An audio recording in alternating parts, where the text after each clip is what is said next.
How's it going, guys? So, want to do another weekly update. What exciting news happened this week? Welcome to December. So, big news announced this week is conforming loan limits. So, there was a lot of assumptions being made earlier this year about what loan limits would be, and they actually came in higher than anticipated.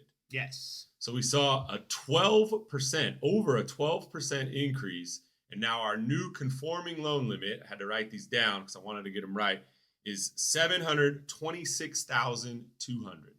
Explain why that's a significant jump and what those opportunities provide for buyers now. So, something that I think of specifically is my wife is from an area called Folsom.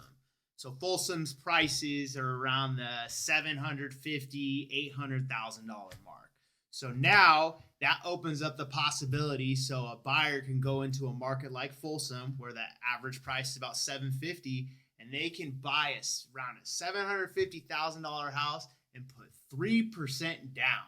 So cool. Hardly any money out of their own pocket. So yeah, I agree. I think this is a really cool opportunity, especially for maybe a younger professional buyers, like you said. So those that have the capacity, the affordability to finance at those larger amounts, but maybe just haven't had enough time to save up enough money for a larger down payment. And then we're seeing, so you mentioned like Folsom, the Sacramento County area, surrounding areas. They actually have now a high balance loan limit of $763,600, which allows you to finance that slightly higher amount with 5% down. But I think even the more significant change was in the other high cost counties. So give you some examples, right? Santa Clara, San Francisco, in close proximity to us. That number is now $1,089,300. So for me, being in this industry for a long time, let's just say, to know that now you can do a conforming loan for over $1 million is pretty significant. Well, it's crazy because I remember when I first started working with you, what was that, like 6 years ago? I think it was at $417,000. And it was that for like a decade. Yeah, it was that for like a decade. And now it's crazy to think, we're over $1 million now in that short period of time. So there's some confidence in housing for sure. Now, the next big news coming out, PCE. Talk a little bit about that. Yeah, so the PCE is the Federal Reserve's favorite data point to measure inflation, and that went down by 2.2%. And why that's important is because it's continuing the trend that we've been seeing with the consumer pricing index, that inflation is slowly but surely beginning to decrease. And that's important because what effect has it had on the bond market? Yeah, a huge rally, right? We saw an amazing day yesterday, continued that momentum today. And I think you nailed it. It's just the consistency, right, with what we've talked about, what our outlook is for rates next year and why we're so optimistic and why we do think rates are going to be lower. This is, again, just kind of continuing on that trend, right? Is now we're seeing the month over month numbers come out.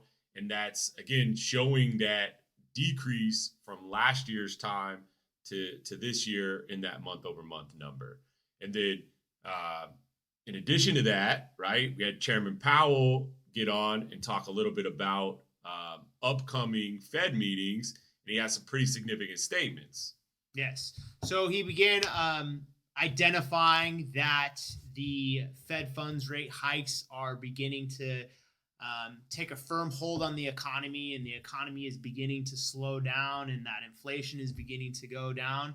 And that's important because they're now beginning to have talks of slowing down those rate hikes. And the last couple rate hikes have been 75 basis points. And it's projected that on December 14th, it's now going to be a 50-point rate hike. So that trend is a slowing down trend, which is giving confidence to investors. Totally. And so what's funny is, right, just a month ago, Powell had said well, I would rather overdo it on rate hikes than underdo it in just a really short period of time. He's already walking that back a little bit now, right? And stating, well, maybe we need to be a little bit more calculated on our rate hikes. And so I think you're right. I think we'll see 50 basis points in December or potentially even lower than that. And now I think there's potential for even no rate or less rate hikes or even none maybe in meetings coming into 2023. So again, I think this is just really consistent with our projections on the fact that inflation has peaked, right? Rates have peaked. We're not going to have that worry and that fear that some people were talking about. Oh, rates are going to be 9-10%. Mm-hmm. I really don't think you have to worry about that now, right? I think we're going to start to see rates already now hitting the low sixes, potentially even fives going into the next year, which again gives buyers a lot more confidence and affordability components into buying a home now at current prices. Yes.